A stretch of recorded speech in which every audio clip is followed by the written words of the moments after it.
The rain hadn't stopped for 3 days when Marina Kowalski first walked through the wrought iron gates of Ashford Elite Academy, her black umbrella cutting through the September downpour like a blade through silk. At 16, she moved with a precision that made the varsity dance team stop their morning stretches to watch her navigate the cobblestone pathways, never once stepping in a puddle despite keeping her gaze fixed straight ahead. Her silver blonde hair, pulled back in a severe bun, caught what little light filtered through the storm clouds, creating an almost ethereal glow that would become the subject of countless whispered conversations in the weeks to follow. The admissions office had received her application just 6 weeks prior, accompanied by transcripts from the International School of Budapest, a letter of recommendation from someone whose signature was illegible, but whose letterhead bore the seal of the Hungarian embassy, and a bank transfer that ensured the new gymnasium would bear her family name for the next decade. The story they'd been told was simple enough to be believable. Her mother had been a concert pianist who died in a car accident 2 years prior. Her father worked in international trade consulting, and Marina needed a stable environment to complete her education after years of moving between European capitals.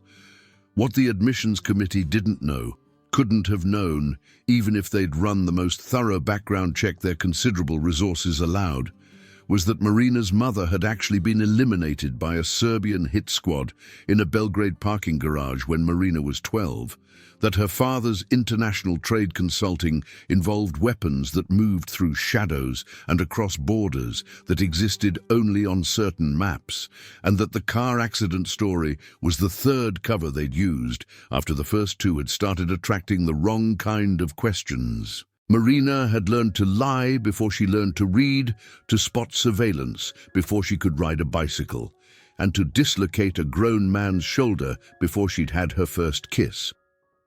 The International School of Budapest did exist. She had attended it for exactly 3 days to establish her cover, long enough to take placement tests that she deliberately answered at only 90% accuracy because perfection attracted attention, and attention in her world meant death or worse. Ashford Elite Academy sprawled across 40 acres of Connecticut countryside like a small university, its Gothic architecture and manicured lawns suggesting old money and older secrets. The main building, constructed in 1892 by railroad barons who'd wanted their children educated away from the rabble of New York City, housed classrooms where Supreme Court justices and Fortune 500 CEOs had once struggled through Latin conjugations. The dormitories, segregated by gender and social standing in ways the administration would never officially acknowledge, formed a semicircle around a quad where 100-year-old oak trees provided shade for students whose trust funds could buy small countries. Marina had been assigned to Whitmore Hall, the most prestigious of the girls' dormitories, where rooms came with marble fireplaces that no longer worked but served as excellent backdrops for social media posts. Her suite on the 3rd floor had been chosen with the same tactical precision she applied to everything. Corner room with windows on 2 sides, clear sightlines to all entrance points, an oak beam that could support her body weight if she needed to escape through the window.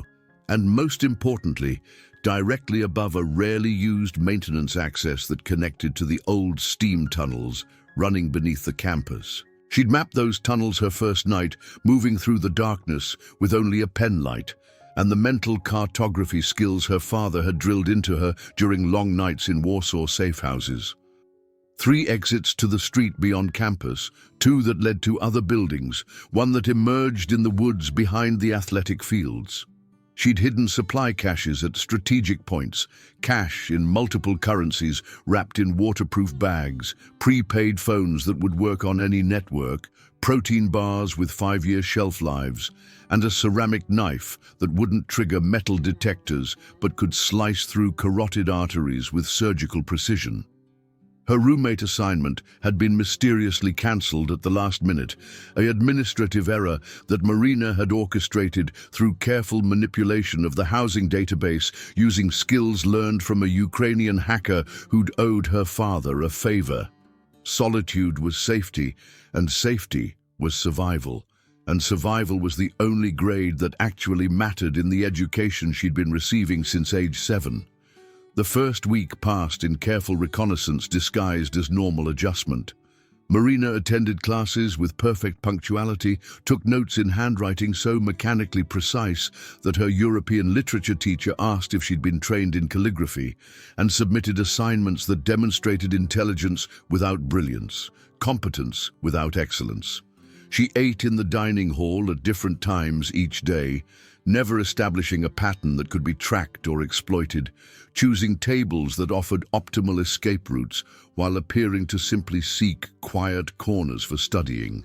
She noticed everything. The security guard who took an extra 12 minutes on his Thursday rounds to smoke behind the science building, the blind spot in the camera coverage near the northeast gate, where the old equipment hadn't been updated to match the new digital system, the way the kitchen staff changed shifts at 2:47 p.m., leaving a 3-minute window where the service entrance was effectively unmonitored. These observations filled a notebook she kept hidden behind a false panel in her closet, written in a cipher based on Hungarian folk songs that her mother had taught her before the bullets had stolen that voice forever. It was during her second Monday morning, while she was reviewing calculus proofs in the library's second-floor reading room, that she first attracted the attention of Harrison Blackwood.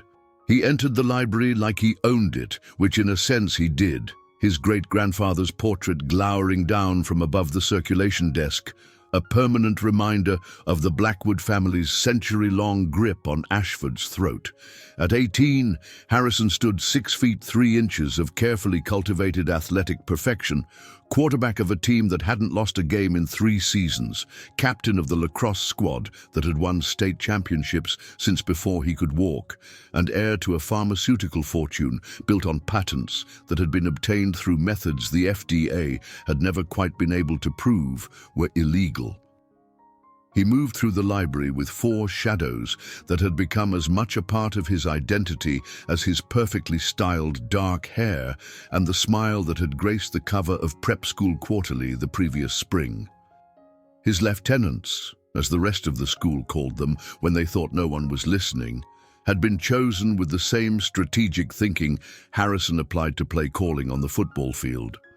Marcus Chen, despite his name suggesting diversity in Harrison's otherwise homogeneous circle, came from a family that had owned half of San Francisco's Chinatown for 3 generations and had laundered money for triads long before gentrification made it fashionable. He stood 6 feet even, but seemed taller, carrying himself with the coiled energy of someone who'd been studying martial arts since he could walk, though he'd traded the traditional discipline for more practical applications involving brass knuckles and broken bottles. Dmitry Volkov brought a different kind of menace, the son of a Russian oligarch who'd mysteriously fallen from a yacht near Monaco the previous summer, leaving Dmitry with a trust fund and connections to men who could make problems disappear into international waters. His presence at Ashford was part of a deal struck in boardrooms where handshakes meant more than contracts and where violations of agreement resulted in family members developing sudden health complications. Theodore Ashford Pemberton IV, called Ash by those brave enough to use nicknames, was the most dangerous despite being the smallest, at 5 feet 10 inches. His family owned judges the way other people owned cars, collecting them across multiple states, maintaining them with regular payments disguised as campaign contributions, and speaking fees for conferences that never actually occurred. When Ash made a threat, it carried the weight of legal systems that could be bent, twisted, or simply broken, depending on the need. The 4th member of Harrison's inner circle was perhaps the most unsettling. Jackson Reed didn't have money or connections, or even particularly impressive physical statistics, standing average height with unremarkable features that witnesses could never quite recall clearly. What Jackson brought was information, an uncanny ability to discover secrets that people thought they'd buried, to find pressure points in psyches, and then apply exactly enough force to crack them open. His juvenile records were sealed, but whispers followed him about a teacher at his previous school who'd had a complete breakdown after Jackson had discovered something about weekend activities that violated both moral and legal standards. They moved through the library like a hunting pack, other students instinctively moving aside, conversations dying mid-sentence, eyes dropping to avoid accidental contact that might be interpreted as challenge or interest. Harrison's attention swept across the room with the casual arrogance of someone who'd never been denied anything he'd decided to want, and when that gaze landed on Marina, bent over her calculus textbook with a concentration that made her oblivious to the social dynamics playing out around her, something in his expression shifted from boredom to interest. She was beautiful in a way that seemed almost mathematical, features arranged in proportions that Renaissance artists would have recognized as golden ratios, but it was more than that. There was something about the way she held herself, a quality of stillness that suggested not peace, but readiness, like a drawn bow that appeared relaxed until you noticed the tension in the string. Harrison had collected beautiful girls the way his mother collected contemporary art, acquiring them, displaying them, discarding them when someone more interesting came along. But this one, this quiet European transfer student with her severe hairstyle and her complete lack of acknowledgement of his existence, she was different. He approached with his usual strategy, allowing his shadows to spread out, cutting off exits without making it obvious, creating a sense of enclosure that most people didn't consciously recognize but responded to with instinctive anxiety. Marina didn't look up, though Harrison didn't know that she'd tracked every movement through peripheral vision and the reflections in her calculator's screen, that she'd already identified 3 ways to neutralize each of them using nothing but the items on her desk, or that the pencil in her hand was positioned to be driven through an eye socket with minimal adjustment. Advanced calculus, Harrison read from her textbook's spine, his voice carrying that particular prep school inflection that turned statements into subtle challenges. That's third-year university level. Bit ambitious for someone who just transferred in, isn't it? Marina finished the equation she was working on before looking up, her grey eyes meeting his with a directness that made Marcus shift uncomfortably. In her peripheral vision, she catalogued positions. Dimitri at her 7 o'clock, 12 feet away, weight on his left foot suggesting an old soccer injury. Ash at her 5 o'clock, 18 feet, hands in pockets but right shoulder dropped, indicating something heavy in that pocket. Jackson directly behind Harrison, the most dangerous position because it suggested confidence in his alpha's ability to control the situation. Marcus to her right, trying to appear casual, but his stance indicating readiness to move. "Mathematics is universal," she replied, her accent giving the words a musical quality that didn't match the flatness of her tone. "The difficulty is only in the application, not the understanding." Harrison smiled, the expression that had launched 1,000 teenage fantasies and hidden 1,000 cruel intentions. "I'm Harrison Blackwood. You might have heard of my family. We built the science wing you're probably using for chemistry." How generous of them. Marina turned back to her work. I'm sure the tax write-off was substantial. The temperature in their corner of the library seemed to drop several degrees. Nobody spoke to Harrison Blackwood that way, especially not new students who hadn't yet learned the complex social hierarchies that governed Ashford like natural law.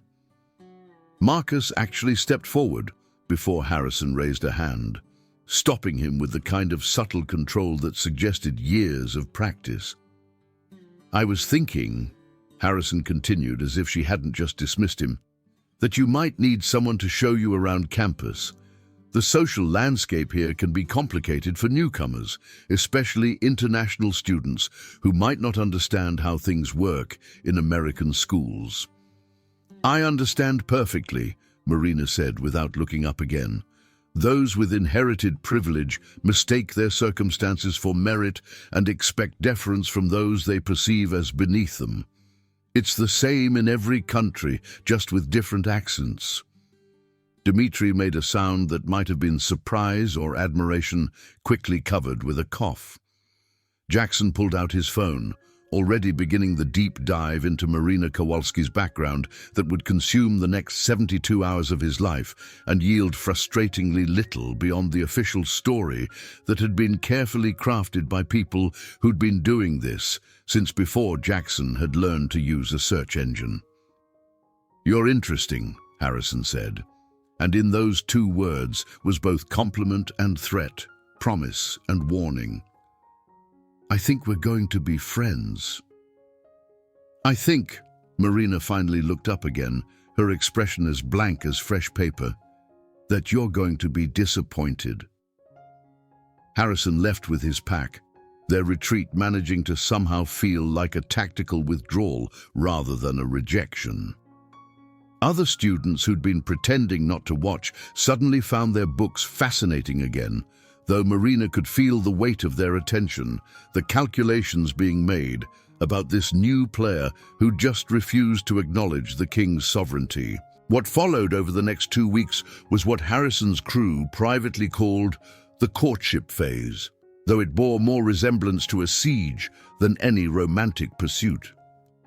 It began with flowers, not grocery store bouquets, but elaborate arrangements from the florist in Greenwich that senators used for state dinners. Birds of paradise and orchids that cost more than most people's car payments, delivered to Marina's dormitory with cards written in Harrison's practiced calligraphy. She left them outside her door until maintenance removed them, the cards unopened, the gesture as meaningless to her as the autumn leaves that fell with increasing frequency as October approached. Next came the invitations, each one more exclusive than the last. Box seats at the Metropolitan Opera for La Traviata, a performance Marina might have actually enjoyed if it hadn't meant spending 4 hours pretending Harrison's hand on her knee was acceptable.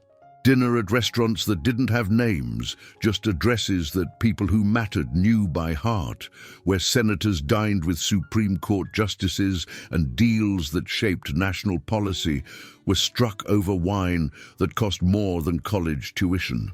A weekend in the Hamptons at his family's estate, where she could meet people who could open doors to any future she might imagine. Each invitation was declined with the same polite indifference, delivered in handwritten notes that said nothing while making everything clear. Marina Kowalski was not interested in Harrison Blackwood's attention, his money, his connections, or his future. She wanted to be left alone to complete her calculus proofs and read her European literature and maintain the facade that she was just another international student trying to adapt to American education. But Harrison Blackwood had never been told no in any way that mattered, and what might have been a passing interest became an obsession that consumed him with the intensity of an athlete who'd just been told he couldn't have something. He began appearing wherever Marina went, his schedule mysteriously aligning with hers, despite them sharing no classes. When she studied in the library, he materialized at nearby tables with textbooks he never opened. When she ate in the dining hall, he and his crew occupied adjacent tables, their conversation deliberately loud, peppered with mentions of yacht parties and private jets and connections that could make or break careers before they even started. Marina endured this with the patience of someone who'd once spent 6 days in a shipping container while being smuggled across the Serbian border, maintaining her routine with robotic precision while her mind calculated angles and distances and the amount of force required to shatter a kneecap with a cafeteria tray. She knew the escalation was coming, could feel it building like barometric pressure before a storm. Men like Harrison Blackwood didn't accept rejection. They interpreted it as a negotiation, a challenge to overcome through increasingly aggressive tactics. The shift from courtship to intimidation began on a Thursday afternoon when Marina arrived at her usual study spot in the library to find it occupied by Marcus Chen and 6 other football players, their massive frames spread across multiple tables, equipment bags and books scattered with deliberate carelessness to claim as much space as possible. She didn't comment, simply moved to another section, only to find it similarly occupied by more of Harrison's extended network. Every suitable study location had been colonized, a coordinated effort that must have taken considerable planning and demonstrated the reach of Harrison's influence. She ended up in the basement archives, a forgotten corner that smelled of old paper and dust, where ancient yearbooks chronicled decades of Ashford's carefully curated history.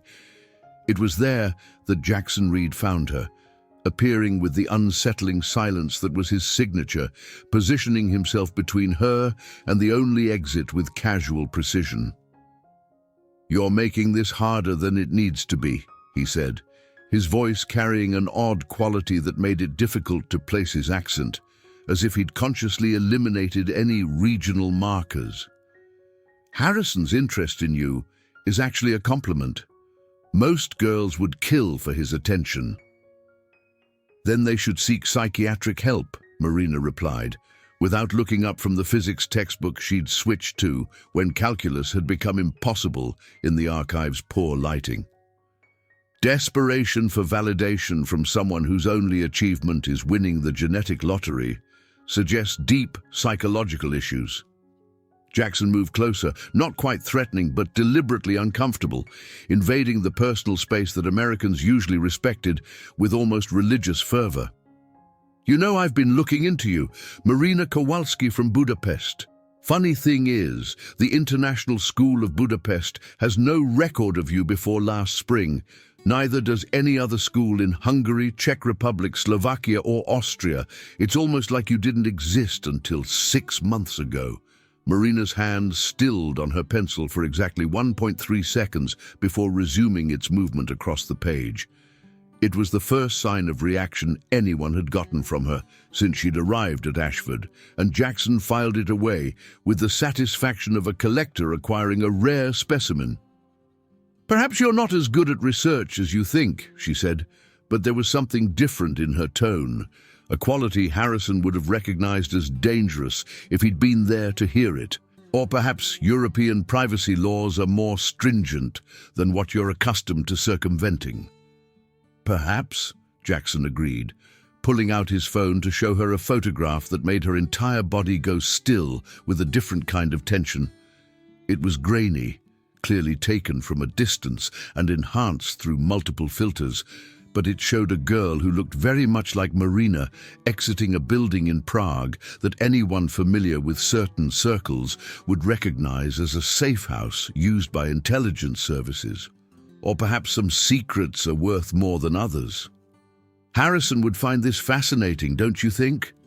So would several other people who might be interested in why a 16-year-old girl was visiting buildings that don't officially exist. Marina looked at the photo for a long moment, her mind racing through possibilities, calculating angles of attack and probability of successful elimination versus the complications that would arise from a student going missing in the archives of an elite prep school.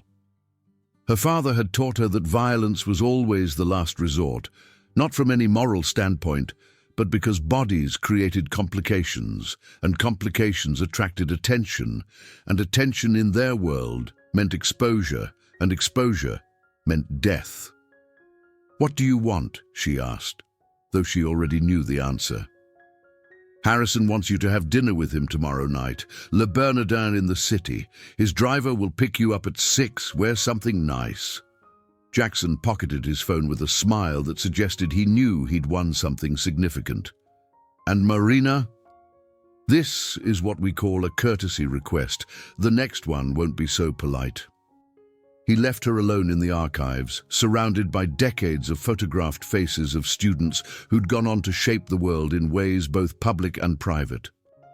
Marina sat perfectly still for 17 minutes, running through scenarios and contingencies, weighing the risks of compliance against the dangers of resistance. The photo Jackson had shown her was real. She'd recognized the timestamp in the corner that matched a day when she'd been in Prague, helping her father clean up a situation that had gone sideways when a Czech intelligence officer had decided to auction information to the highest bidder rather than honor existing agreements. If Jackson had that photo, he might have others. He might have connections to people who would very much like to know where Anton Kowalski's daughter was attending school under what was clearly a cover identity. The smart move would be to run, to activate one of the extraction protocols her father had drilled into her, to disappear from Ashford and resurrect as someone else in some other prestigious school where she could continue the charade of normal teenage life that was supposed to keep her safe from the people who would use her to get to her father. But running meant starting over, meant admitting that a privileged teenager with good research skills and no understanding of the actual game being played had beaten her. It meant disappointing her father, who'd spent considerable resources placing her at Ashford specifically, though she'd never been told why this school mattered more than the dozen others that would have accepted her manufactured credentials.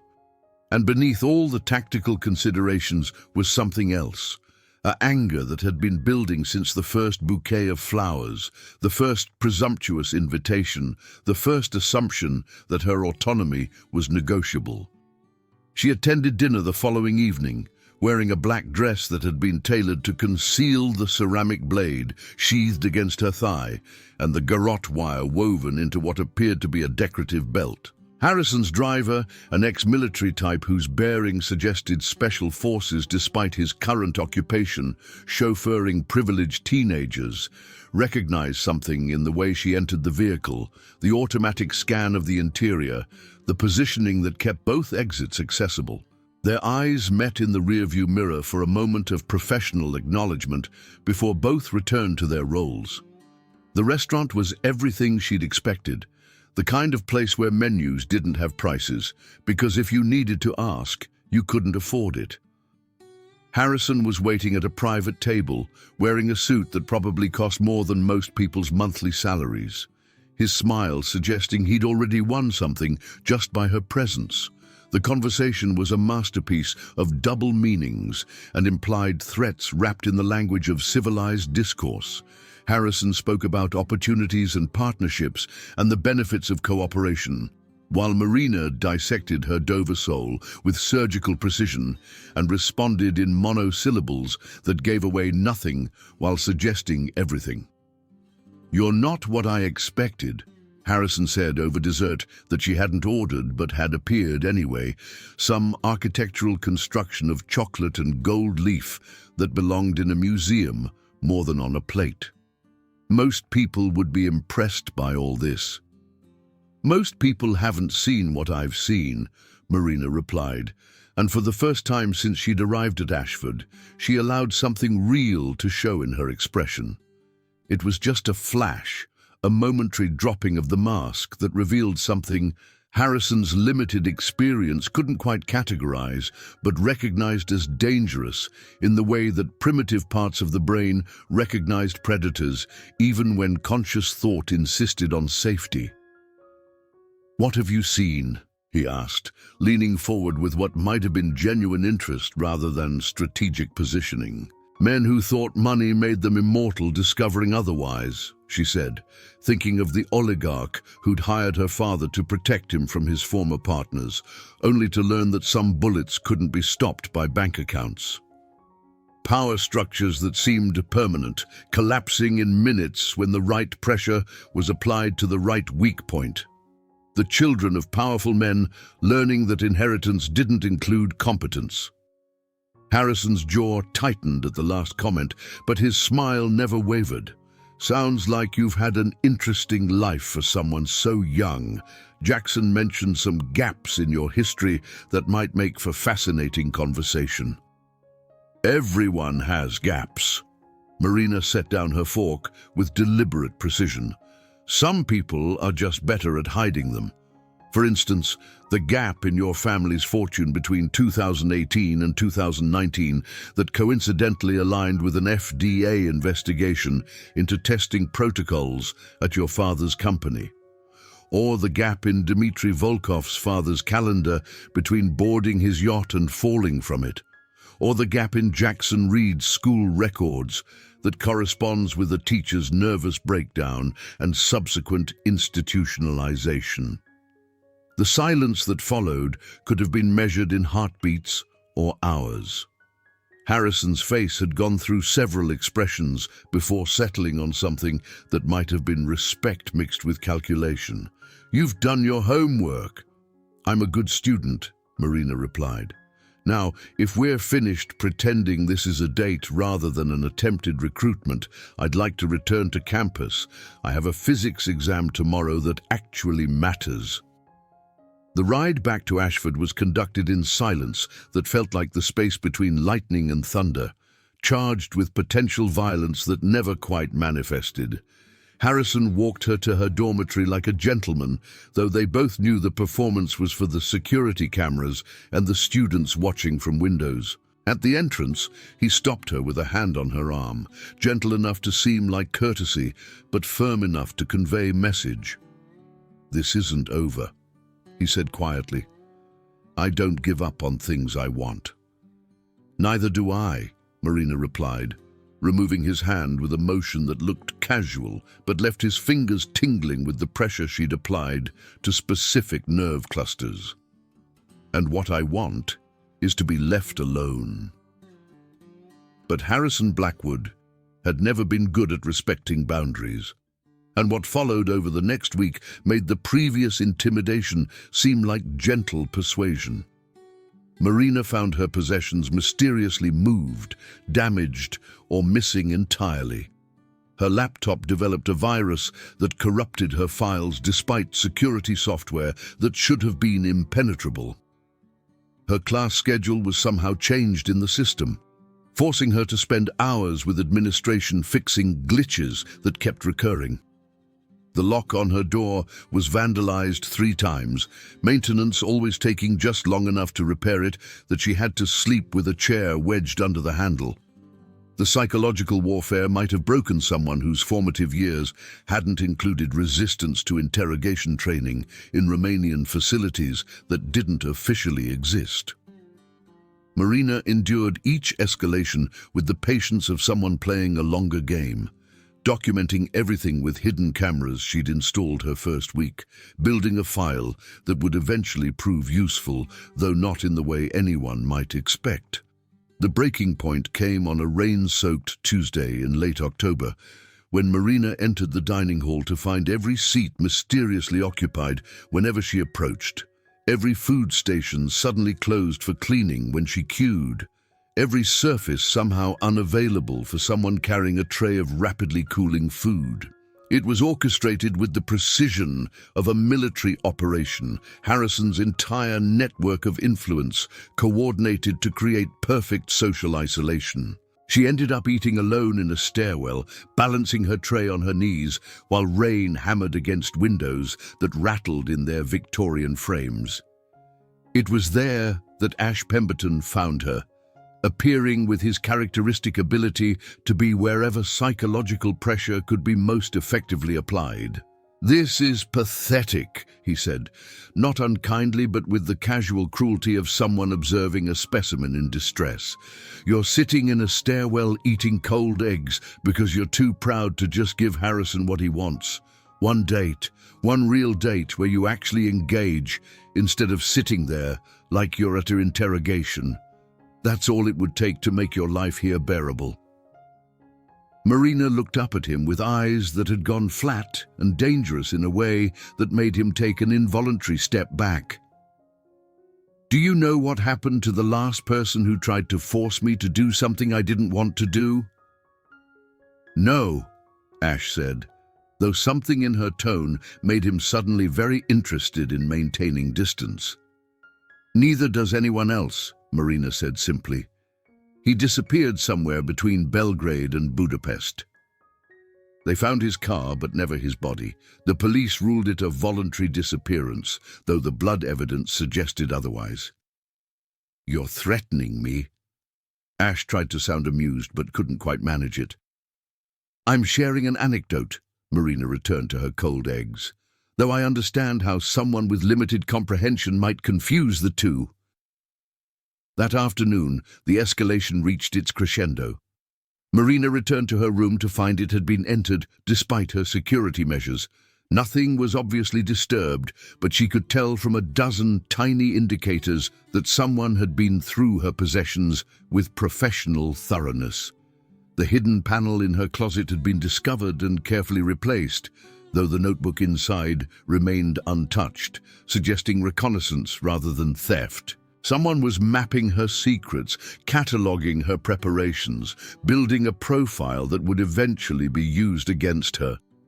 She sat on her bed for an hour, perfectly still, running through possibilities and probabilities. Her father had taught her that every conflict had a moment of crisis, where the outcome balanced on a knife's edge, where a single decision determined victory or defeat. She could feel that moment approaching like storm fronts colliding, inevitable and violent. The next morning brought news that changed everything.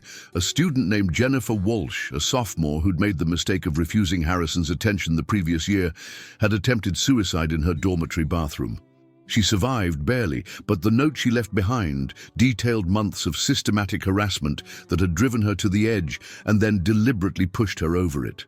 Names were named, incidents described, a pattern of abuse that the administration had either ignored or actively enabled. The school went into damage control mode.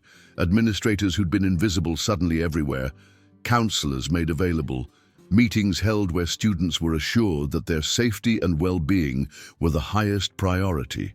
Harrison and his crew were conspicuously absent from public spaces, though Marina knew they were meeting in the boathouse that Harrison's family had donated, planning their response to this unexpected threat to their carefully constructed power structure. It was in this atmosphere of institutional panic that Marina made her decision. She would end this, not through the violence she'd been trained for, but through something more devastating to people whose entire identities were built on privilege and reputation. She would destroy them publicly, comprehensively, in a way that would follow them long after the physical bruises she could have inflicted would have healed. The plan required patience and precise timing. Marina spent the next 3 days appearing to capitulate, allowing herself to be seen in conversations with Harrison's people, suggesting through body language and carefully orchestrated glimpses that she was reconsidering her resistance. She knew Jackson was watching, probably reporting back that the pressure was finally working, that Marina Kowalski was about to break like everyone else eventually did. On Friday afternoon, she allowed herself to be cornered in the music room where she'd been practicing piano, a skill her mother had taught her before bullets had silenced those hands forever. All 5 of them were there. Harrison with his practiced smile, Marcus with his barely contained violence, Dimitri with his cold calculation, Ash with his psychological instruments, and Jackson with his phone already recording what they assumed would be her surrender. "You've been thinking," Harrison said, positioning himself at the piano bench beside her, too close, his cologne an assault on senses trained to detect chemical weapons. "That's good. Smart people know when to stop fighting battles they can't win." "I have been thinking," Marina agreed, her fingers still moving across the keys, playing a Hungarian funeral dirge that none of them would recognize. "About Jennifer Walsh, about the others before her, about the system that enables you." "Jennifer was unstable," Ash interjected with practiced dismissal. "Her family has a history of mental illness. What happened was unfortunate, but had nothing to do with us." "Of course not." Marina's playing shifted to something darker, more complex. "Just like Dimitri's father's death, had nothing to do with the Russian partners he was about to testify against.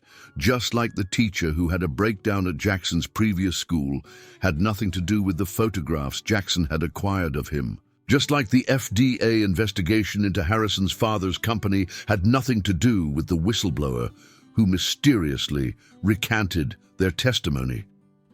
The music stopped.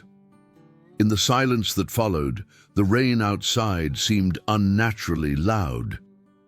"You're reaching," Harrison said, but there was something different in his voice, a recognition that this wasn't going the way he'd expected.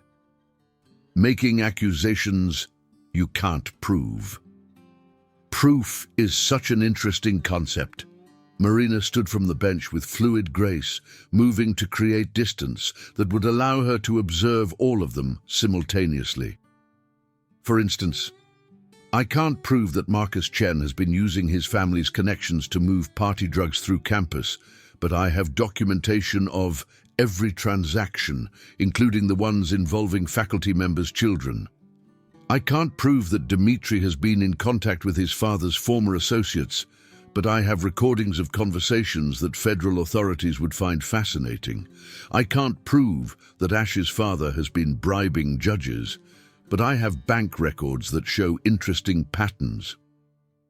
She pulled out a phone they didn't recognize, one of many she kept for specific purposes. "And Harrison, I can't prove that your father ordered the elimination of that FDA whistleblower, but I have a recording of him discussing it with someone who sounds remarkably like the man who drove me to dinner last week. Amazing how much people reveal when they think the partition in a limo is soundproof."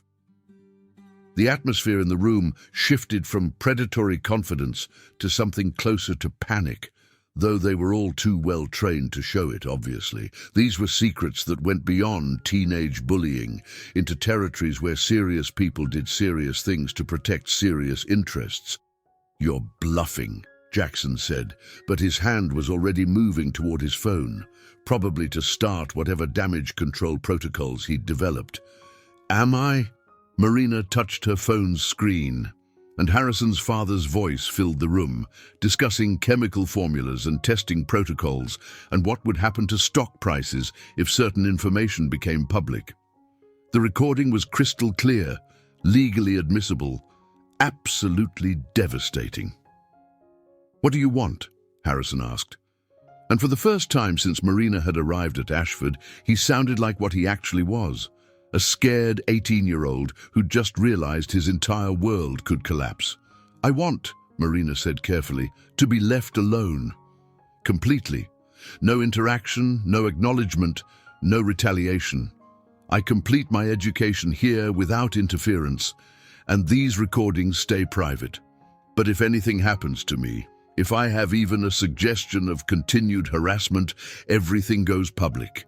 Media, law enforcement, federal agencies that your fathers fear more than death. You're insane if you think—" Marcus started forward, his hand moving toward the pocket where Marina knew he kept a switchblade that campus security had never found.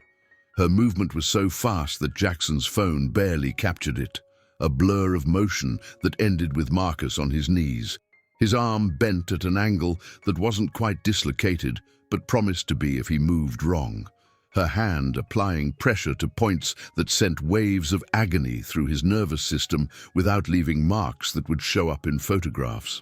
"I could kill all 5 of you in this room in less than 30 seconds, she said conversationally, maintaining the hold that had Marcus whimpering despite his best efforts at silence. "I could make it look like you killed each other, a falling out among criminals that no one would question given what would be found during the investigation. Your families might mourn, but they'd move on, probably relieved to be free of the complications you cause." She released Marcus, who collapsed forward, cradling his arm and trying to understand how someone half his size had reduced him to helplessness with what looked like a gentle touch. Marina straightened, smoothing her skirt with the same precision she'd applied to the nerve strike. "But I'm not a killer," she continued, "not unless I have to be. So you have a choice." Leave me alone and keep your secrets, or continue this game and lose everything. Your futures, your family's reputations, possibly your lives, if the wrong people learn what I know about your father's activities."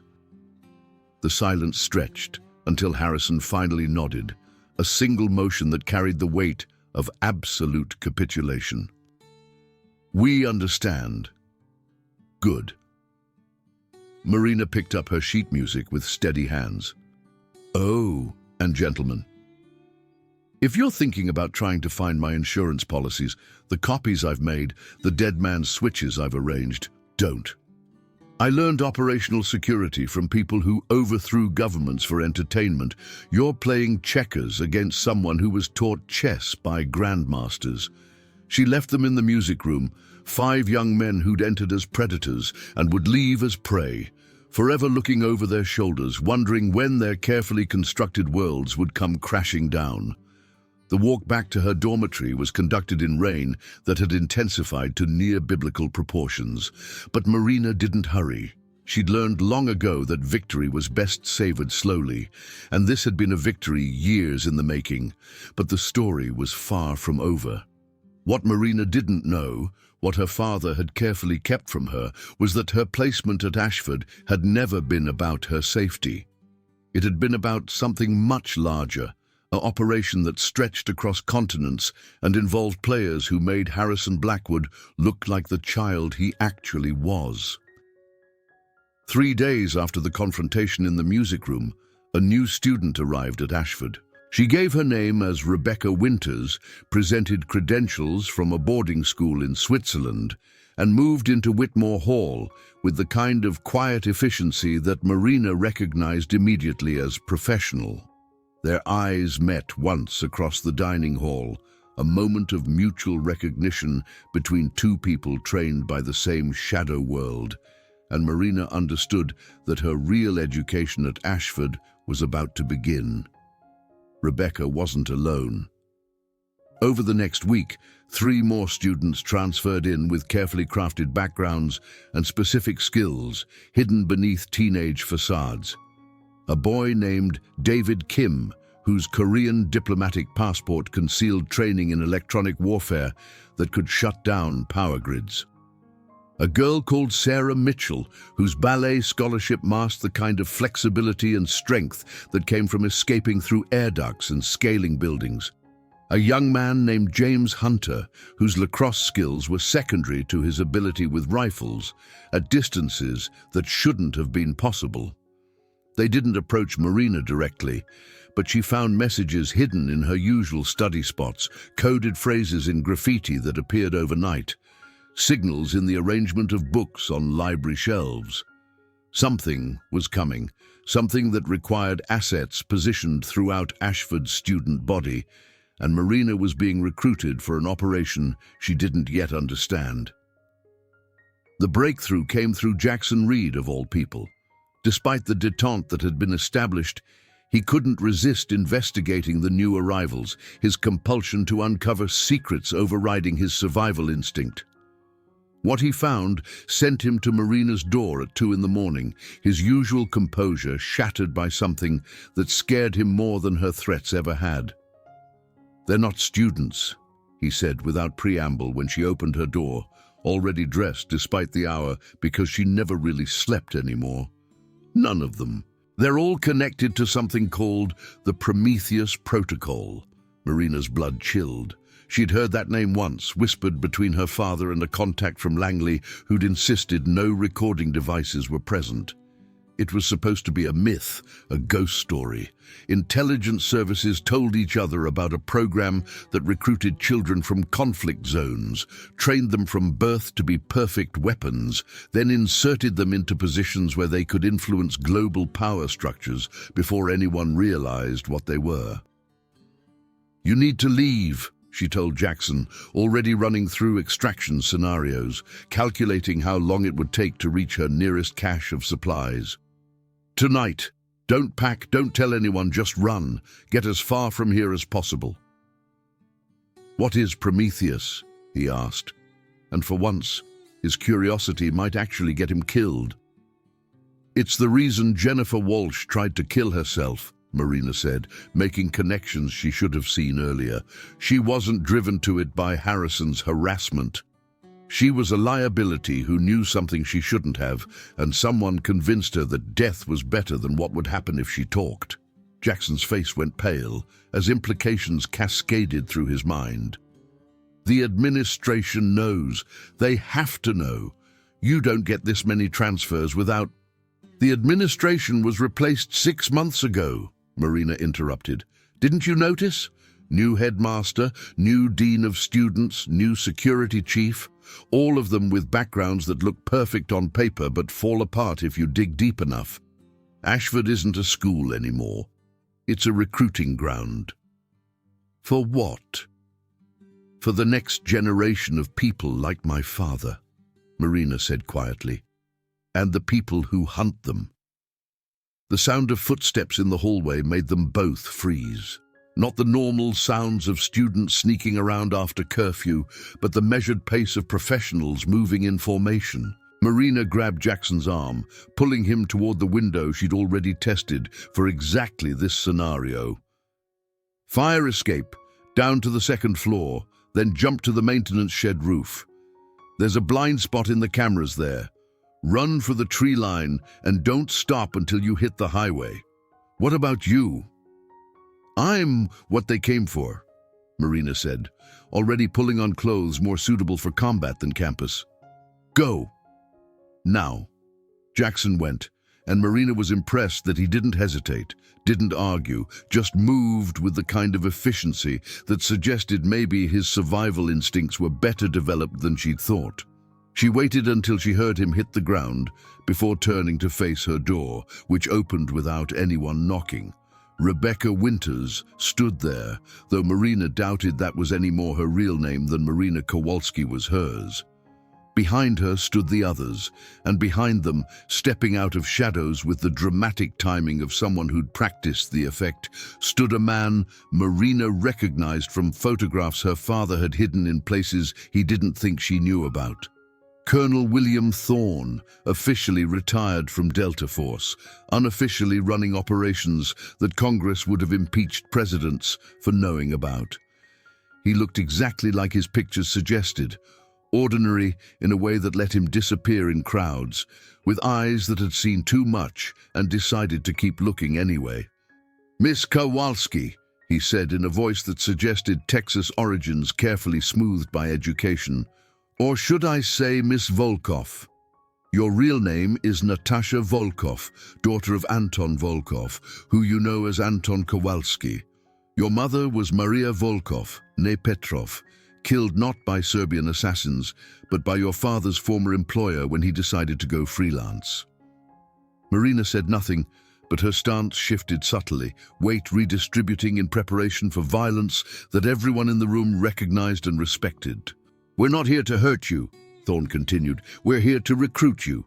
You've been trained since birth for this world, but you've been aimed at the wrong targets. Your father works for whoever pays him. We work for something larger." "You work for the American government," Marina said flatly. "That's not larger, just different management." "We work for stability," Rebecca interjected, "for preventing the kind of chaos that killed your mother, that turns children into weapons, that creates more Natasha Volkovs. And you think recruiting me helps prevent that?" Marina laughed, short and bitter. "I'm literally a child turned into a weapon."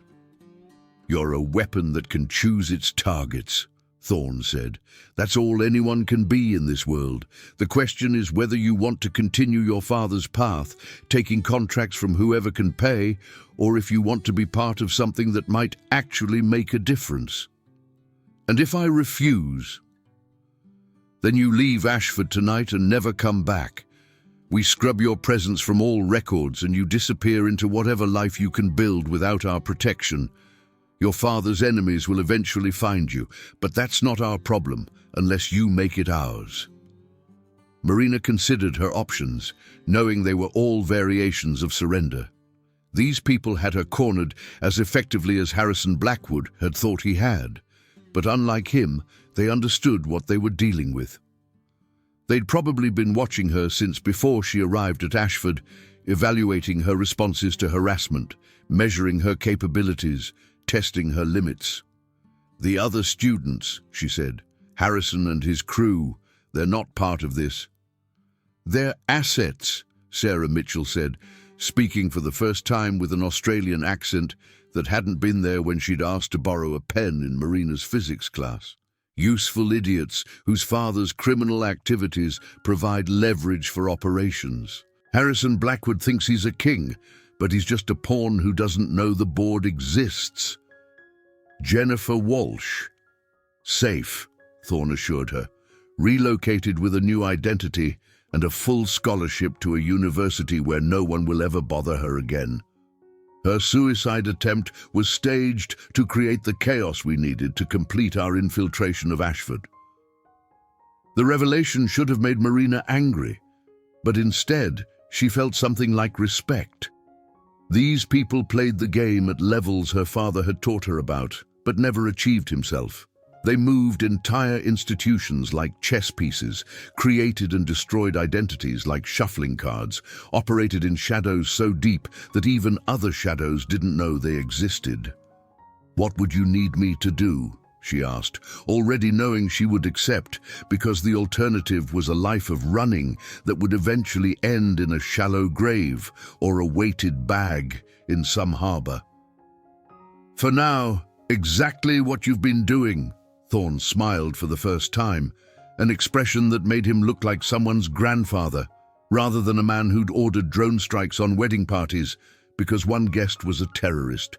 "Be a student, maintain your cover, let Harrison and his friends continue to fear you while having no idea what they should really be afraid of.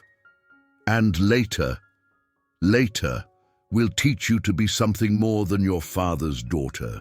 We'll show you how to use those skills he gave you for purposes beyond survival and profit. We'll give you targets that matter, operations that change history, a life that means something more than just staying alive another day." Marina looked at each of them, these teenagers who weren't teenagers, these weapons disguised as students, and saw her future reflected in their carefully blank faces. It wasn't the future she'd planned, wasn't the normal life her father had tried to give her by placing her at Ashford, but it was a future nonetheless. And in her world, that was more than most people got. "When do we start?" she asked. "We already have," Rebecca said, pulling out a tablet that displayed satellite footage of a compound in the mountains of Afghanistan. "Your father is there right now, thinking he's protecting a diplomat from kidnapping. He doesn't know the diplomat is actually an arms dealer who's about to sell nuclear materials to the highest bidder, or that the kidnapping is being staged by us to get both of them in one location." Marina's chest tightened. "You're using me to get to my father." "We're using your father to get to his employer," Thorne corrected. "But yes, you're part of that operation. The question is whether you're an asset or a liability." The test was clear: betray her father or lose everything. Marina had been trained for impossible choices, had learned that survival sometimes meant sacrificing everything you loved. But this was different. This was choosing between two versions of herself: the daughter Anton Volkov had tried to create and the operative these people wanted her to become. "He won't be hurt?" she asked, hating the weakness in her voice, but unable to eliminate it entirely. "He'll be arrested, tried, probably imprisoned," Thorne said with the honesty that suggested he respected her enough not to lie. "But he'll be alive, which is more than his current trajectory promises. Your father has made enemies who don't believe in due process. We do when it's convenient." Marina closed her eyes, seeing her mother's face for a moment, remembering the last time she'd seen her father, the way he'd hugged her before sending her to Ashford with promises that this would be their last separation, that soon they could have a normal life. He'd been lying, of course. People like them didn't get normal lives. They got choices between different kinds of darkness. "I'll need proof," she said, opening her eyes to find them all watching her with professional interest. That he's really protecting who you say he is. That this isn't just about eliminating him. Done. Thorne agreed immediately. Rebecca will provide you with everything: financial records, communication intercepts, surveillance footage. By tomorrow morning, you'll know more about your father's current operation than he does. And Harrison? The others? They continue to believe they matter, Rebecca said with a smile that suggested she'd enjoyed watching Marina destroy them. Their harassment of you was actually helpful. It established your capability for violence, your unwillingness to be controlled, your ability to gather and use intelligence. Everything we needed to evaluate before making this offer. Marina understood then that nothing at Ashford had been chance. Her placement here, Harrison's attention, the escalating harassment, even her responses had all been orchestrated by people playing a game so complex that the players themselves might not fully understand the rules. She was a piece being moved by invisible hands toward an endgame she couldn't yet see. But she'd learned from her father that sometimes the best strategy when caught in someone else's game was to play along until you understood it well enough to flip the board. These people thought they were recruiting Natasha Volkov, daughter of a mercenary trained killer, teenage weapon. They didn't understand that Marina Kowalski had developed her own identity in the spaces between her father's training, that she'd learned things he'd never taught her by watching him, studying his mistakes, understanding his weaknesses. I accept, she said, and felt something fundamental shift in the room's atmosphere, like pressure equalizing after an airlock opens. Welcome to Prometheus, Thorne said, and the others nodded in unison, a choreographed gesture that suggested hours of practice or perhaps programming. Your training begins tomorrow. I've been training since I was 7, Marina reminded him. You've been training to survive, Thorne corrected. We're going to teach you to win. They left her alone then, filing out with the same professional silence they'd entered with, leaving Marina standing in her dormitory room that suddenly felt like a cell despite its expensive furnishings. She moved to the window where Jackson had made his escape, wondering if he'd reached safety, or if safety was just another illusion in a world where teenage bullies were pawns and schools were recruiting grounds and fathers sold their skills to whoever could pay while their daughters were turned into weapons for governments that didn't officially admit they existed. The rain had stopped, leaving Ashford's campus gleaming under security lights that created pools of false safety in an ocean of darkness. Somewhere out there, Harrison Blackwood was probably lying awake, terrified that his secrets would be exposed, not knowing he was already irrelevant, that his entire existence had been reduced to a training exercise for something much larger than his father's pharmaceutical empire or his crew's petty criminality. Marina pulled out the phone she'd used to threaten them, already composing the message that would ensure their permanent silence while she transitioned into whatever Prometheus would make of her. The recording of Harrison's father had been real, acquired through methods her father had taught her, but she'd never intended to use it for anything more than insurance. Now it would become part of her cover, another layer in the identity of Marina Kowalski, the girl who destroyed the Riverside 5 without throwing a punch, at least not one that anyone remembered. The actual violence would come later, in places without names, against targets who thought they were protected by money or ideology or simple distance from consequences. She would move through the world like her father had taught her, but with purpose beyond payment, with missions that served something larger than individual survival. Or at least that's what Prometheus would tell her, and she would pretend to believe them while pursuing her own agenda, the one that had been forming since she'd first understood what her father really did for a living. Because Marina Kowalski, née Natasha Volkov, had learned the most important lesson of all from watching her parents navigate a world of professional violence. Everyone was someone else's weapon, but the smart weapons chose their own targets. The next morning arrived with the kind of crisp autumn clarity that made everything seem sharper, more defined, as if the universe itself had adjusted its focus to better observe what would happen next. Marina attended her classes as usual, but now she noticed things that had been invisible before. The new security chief, who moved like special forces despite his slouched posture. The administrative assistant whose typing speed suggested intelligence work rather than academic support. The janitor whose cleaning patterns allowed him to observe every corner of campus while appearing to simply empty trash cans. Ashford had been transformed into something that bore no resemblance to its prestigious history, and she was apparently one of the few students who understood the transformation. The others continued their routines, worried about grades and social hierarchies and college applications, not knowing they were extras in an operation they couldn't begin to comprehend. At lunch, she sat at her usual isolated table, but now Rebecca joined her, along with David and Sarah and James, forming a group that looked like friends, but moved like a tactical unit. They spoke about normal things, classes and teachers and weekend plans, while passing notes written in ciphers that changed every day, coordinating something Marina wasn't yet cleared to fully understand. "Your father's in position," Rebecca said quietly, while appearing to discuss a literature assignment. "The operation goes live in 72 hours. And my role? Maintain cover. React naturally when news breaks. Be the grieving daughter if necessary. The shocked innocent if useful. The bitter abandoned child if that serves better. We'll coach you through each phase." Marina nodded, cutting her salad with mechanical precision while her mind ran through scenarios.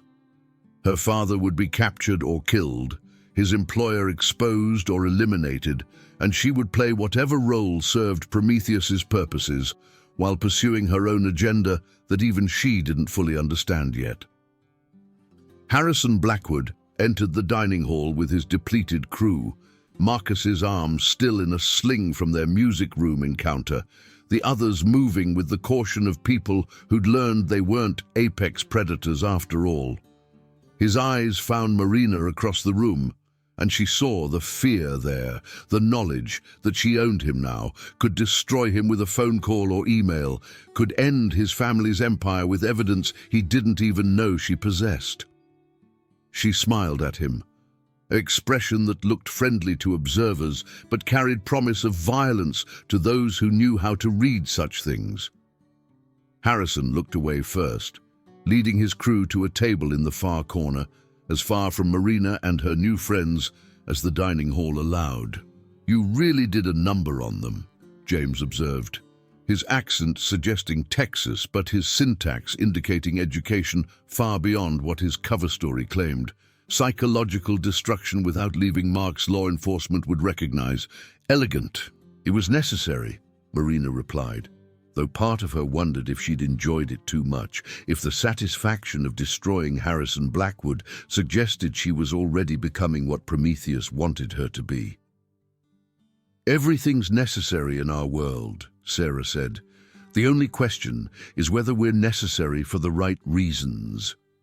It was the closest any of them had come to questioning their purpose, and Marina filed it away as potentially useful, evidence that even Prometheus's perfect weapons had doubts. She was building her own intelligence network, even as she was recruited into theirs, gathering information that might matter someday when the game changed and she needed to flip the board. That afternoon's training took place in the gymnasium's basement, an area that had been renovated with equipment that had nothing to do with traditional sports. Marina found herself facing Rebecca across a mat, while the others observed, evaluating her capabilities with the professional interest of people who might have to trust their lives to her skills. "Your father taught you Systema," Rebecca said, circling with the predatory grace of someone who'd been trained in disciplines that didn't have names. Efficient, but predictable. "Show me what else you know." What followed was less a sparring match than a conversation conducted in violence, each woman testing the other's training, probing for weaknesses that could be exploited or strengths that could be relied upon. Marina had been taught by her father and his associates, men who'd learned to fight in Spetsnaz and Wagner Group, and organizations that operated so far in the shadows they didn't even have acronyms.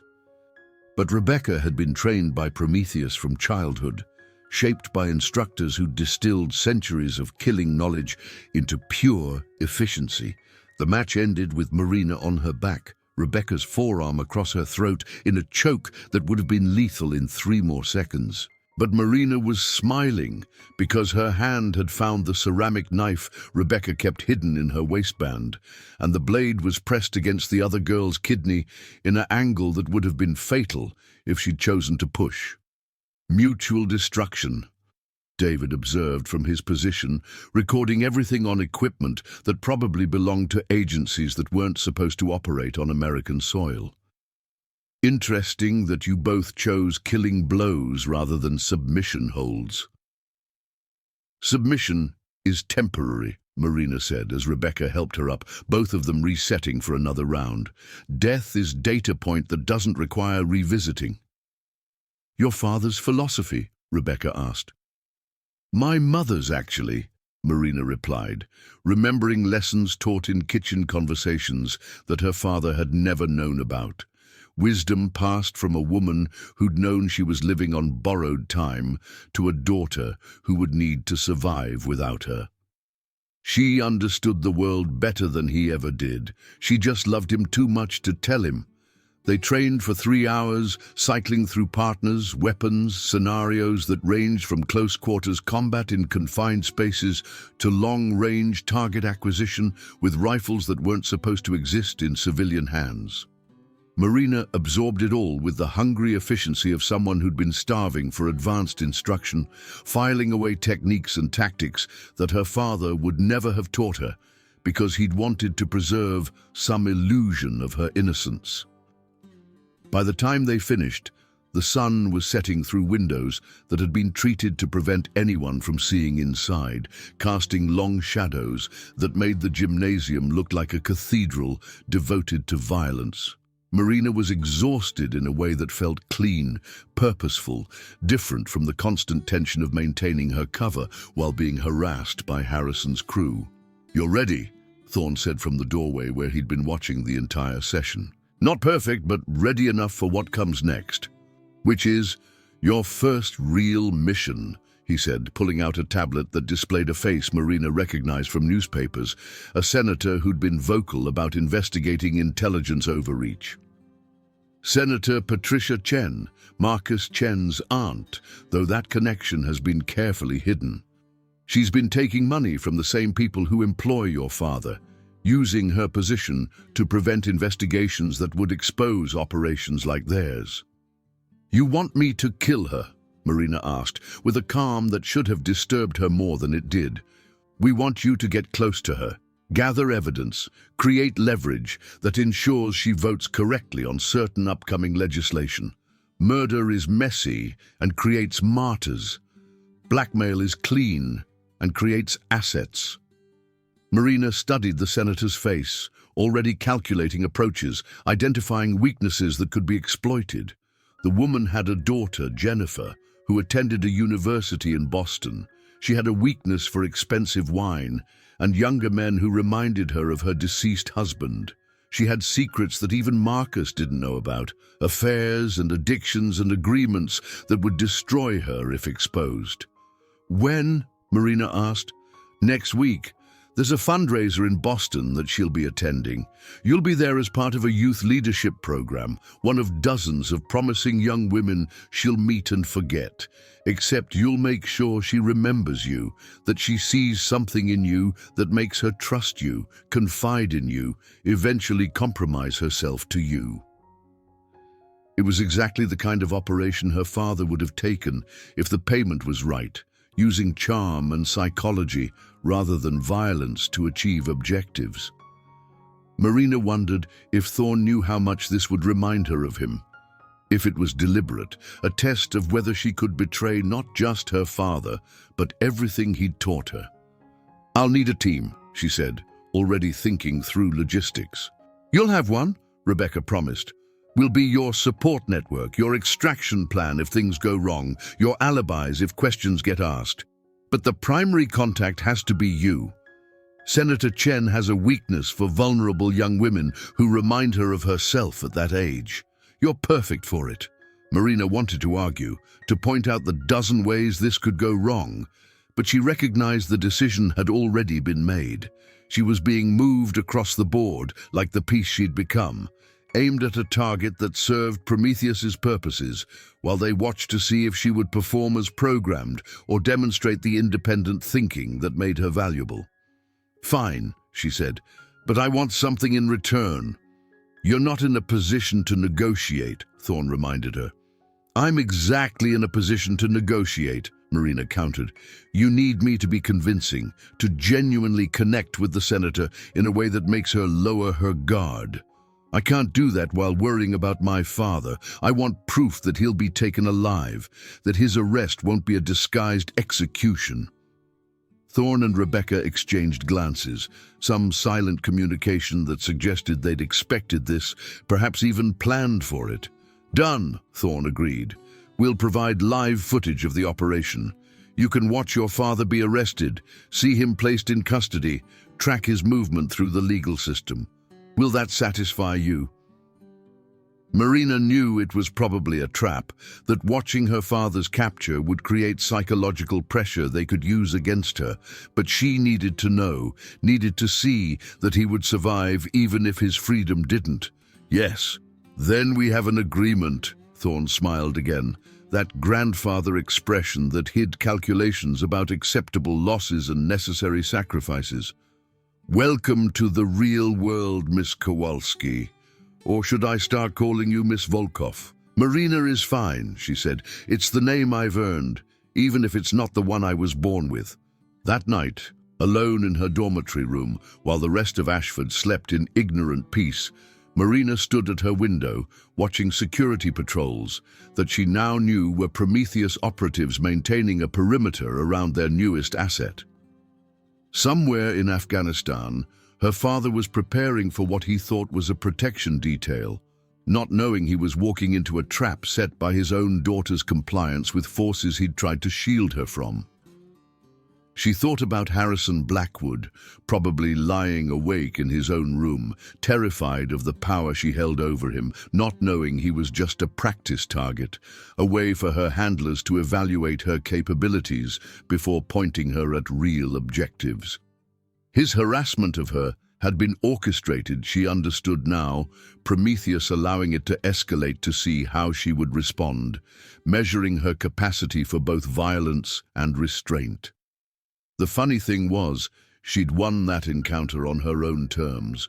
Without knowing she was being tested, she'd destroyed Harrison psychologically rather than physically, had gathered intelligence and created leverage rather than simply eliminating a threat. It was exactly what Prometheus wanted from her, which meant her instincts aligned with their requirements, which meant she was already becoming what they wanted her to be, whether she chose it or not. Her phone buzzed with a message from a number that would delete itself from all records the moment she read it. "Your father's operation begins in 6 hours. Observation link will be provided at T-1. Get some sleep. Tomorrow, you become operational." Marina deleted the message and lay down fully clothed on her bed, knowing sleep wouldn't come but needing to try. Tomorrow she would watch her father be arrested, possibly killed if he resisted, and she would have to perform whatever emotional response served the mission. She would begin the process of becoming Senator Chen's confidant, of working her way into a position where she could destroy a woman whose only crime was taking money from the wrong people, or perhaps the right people, depending on perspective. She would become Prometheus's weapon, aimed at targets they chose for reasons they might or might not share with her. But she would also remain Marina Kowalski, the girl who'd survived Harrison Blackwood's attention and emerged stronger, the student who'd transformed a prep school full of predators into prey with nothing but leverage and applied intelligence. And somewhere between those identities, she would find space to be Natasha Volkov, daughter of Anton and Maria, heir to a legacy of violence that she could either embrace or transform into something else, something that served her purposes rather than her handlers, something that might eventually make her more than just another weapon in someone else's war. The night passed in segments of memory and planning, her father's lessons interweaving with Prometheus's training, creating a synthesis that was uniquely hers. By the time dawn light crept through her windows, painting Ashford's campus in shades of gold that made it look like the prestigious institution it pretended to be, Marina had made her decision. She would play Prometheus's game, complete their missions, become the weapon they were crafting, but she would also build her own network, gather her own intelligence, pursue her own agenda that ran parallel to but separate from theirs. Because if her father had taught her anything, it was that in a world of professional violence, the only person you could truly trust was yourself, and even that was questionable on the wrong days. The dining hall was nearly empty when she entered for breakfast. Just a few early risers and the scholarship students who worked kitchen shifts to supplement their financial aid. Marina took her usual table, but this time she was joined by an unexpected visitor, Jackson Reed, who should have been miles away if he'd followed her advice, sitting across from her with the expression that suggested he'd discovered something that changed everything. "You're not the only one," he said without preamble, sliding a folder across the table that contained photographs Marina recognized as surveillance shots of Rebecca, David, Sarah, and James, but also of other students she hadn't identified as Prometheus operatives. There are 17 of them throughout the school, maybe more. They've been here for months, some for years, all with perfect covers that fall apart if you know what to look for.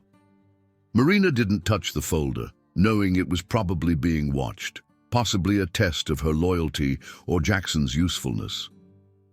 "And you're telling me this why?" "Because Harrison tried to kill himself last night," Jackson said, and Marina's blood froze despite her training. Pills, but his roommate found him in time. He left a note about the recording, about how you've destroyed his family, about how death was better than what was coming. "That's not my fault," Marina said automatically, though she wondered if it was true, if her threats had pushed him past a breaking point that Prometheus had calculated but she hadn't seen. "No, it's theirs." Jackson nodded toward where Rebecca had just entered, moving with her characteristic predatory grace toward the coffee station. "They wanted him broken, wanted you to be the instrument, wanted to see if you could destroy someone without touching them. You passed their test, but Harrison paid the price." Marina felt something cold settle in her chest, an understanding that Prometheus's games had casualties beyond the targets they identified. Collateral damage in the form of 18-year-old boys who'd thought they were powerful until they learned what real power looked like. "He'll survive," Jackson continued. "His father's already arranged for transfer to a psychiatric facility in Switzerland, one of those places where wealthy families hide their embarrassments. But his friends are talking, asking questions about you, about what you know, about who you really are." "Let them talk," Marina said, though she knew it was a complication Prometheus wouldn't appreciate. "Their credibility is destroyed. Nobody would believe them if they told the truth." "Maybe not, but they're scared enough to do something stupid, and stupid in this situation might mean dangerous." Jackson pulled out his phone, showing her a message thread where Marcus and Dimitri discussed hiring professionals to investigate Marina's background to find the leverage she'd used against them. "They're about to stumble into something that will get them killed, aren't they?" Marina didn't answer, but Jackson saw confirmation in her silence. He leaned back, studying her with the analytical intensity that had made him dangerous before he'd learned there were things more dangerous than information. "I can help," he offered. "Redirect their investigation, feed them false leads, keep them chasing ghosts while you do whatever it is you're really here to do." Why would you do that? Because I'm curious, Jackson admitted. Because whatever's happening here is bigger than Harrison's petty kingdom, and I want to understand it. And because I think you're probably the only person in this situation who might actually have a conscience about the bodies that are going to start dropping. Marina wanted to refuse, to maintain operational security by keeping Jackson at distance, but she recognized an asset when she saw one. Jackson had skills Prometheus could use, but more importantly, he had independence they couldn't control, which made him potentially valuable to her personal agenda. If you help, she said carefully, you follow my rules absolutely. No unauthorized investigations, no clever initiatives, no trying to be the smartest person in the room. You do exactly what I tell you, when I tell you, or you end up like Harrison or worse. Understood, Jackson agreed immediately. Though I should mention, there's something else you need to know. The FBI is here. Marina kept her expression neutral, but internally she was recalculating everything. Explain. 3 agents arrived this morning, supposedly investigating financial irregularities in the school's endowment. But they're asking questions about the new students, about changes in administration, about patterns that suggest they know something's wrong, even if they don't know what. It was a complication Prometheus should have anticipated, unless they had anticipated it, and Marina was being tested again, measured for her ability to handle unexpected pressure. She thought about Rebecca and the others, wondered if they knew about the FBI presence, if they were already adjusting their operations to accommodate this new variable. Stay away from them, Marina told Jackson. Don't try to be helpful. Don't try to mislead them. Just maintain your normal routine and pretend you never saw them. And if they approach me, then you know nothing about anything. You're just a student concerned about his friend's suicide attempt. And you mentioned that Harrison had been acting strange since the new girl, Marina Kowalski, rejected his advances. Jackson smiled at that, understanding the misdirection. Throwing yourself under the bus? Giving them a thread to follow that leads nowhere useful, Marina corrected. They'll investigate me, find a carefully constructed identity that raises no flags, and conclude that Harrison's breakdown was about typical teenage rejection rather than anything operational. Unless they dig deeper, no data, then they find layers of verification that Prometheus has presumably put in place, each one more convincing than the last, until they either accept the cover or expose themselves as investigating something that officially doesn't exist. Jackson stood to leave, but paused with a question that Marina had been asking herself since Thorne's recruitment pitch. Do you actually believe in what they're doing? This Prometheus protocol, or whatever it really is? I believe in survival, Marina said. Everything else is negotiable. He left her alone with her cold breakfast and her colder thoughts, contemplating a day that would include watching her father's arrest, beginning her approach to Senator Chen, and managing the aftermath of Harrison's suicide attempt, while FBI agents prowled the campus, looking for signs of the conspiracy that had transformed Ashford into a recruitment center. Her phone buzzed with the promised link, an encrypted connection to satellite footage that showed a compound in mountains that could have been anywhere from Afghanistan to Arkansas. She watched her father emerge from a building, checking his equipment with the methodical precision she'd inherited, not knowing that the crosshairs overlaying the image weren't from his oversight, but from the drone that would disable his vehicle in exactly 43 minutes. The arrest would be quick, professional, with minimal violence if he didn't resist, and overwhelming force if he did. Marina knew her father well enough to know he wouldn't surrender easily, that his training would demand he fight until fighting became impossible, that he'd probably prefer death to capture, but that Prometheus wouldn't give him that option because they needed him alive for the intelligence he could provide, willingly or otherwise. She closed the link and stood, moving through her morning routine with robotic precision while her mind processed contingencies and possibilities. The Senator Chen approach would have to be calibrated perfectly, a balance between vulnerability and capability that would make the older woman see Marina as someone worth cultivating, someone who could be useful to her various legal and illegal enterprises. The FBI investigation added complexity, but also opportunity. If managed correctly, it could provide cover for certain activities, a distraction that would allow Prometheus to complete whatever operations they were running, while law enforcement chased false leads that Marina and Jackson would carefully provide. Harrison's suicide attempt was the wild card, a human element that couldn't be perfectly predicted or controlled. His survival meant questions would be asked, possibly investigations launched that went beyond the FBI's current scope. His father had resources that even Prometheus might find challenging to counter, especially if grief and rage motivated him to seek answers about what had driven his son to attempt self-destruction.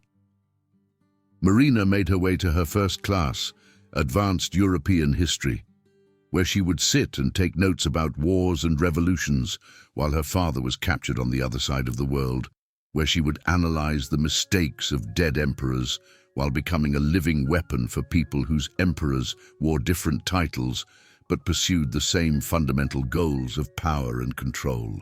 The classroom was half full when she arrived, students filtering in with the exhausted look of people who'd stayed up too late studying or partying, or simply existing in the space between childhood and whatever came next.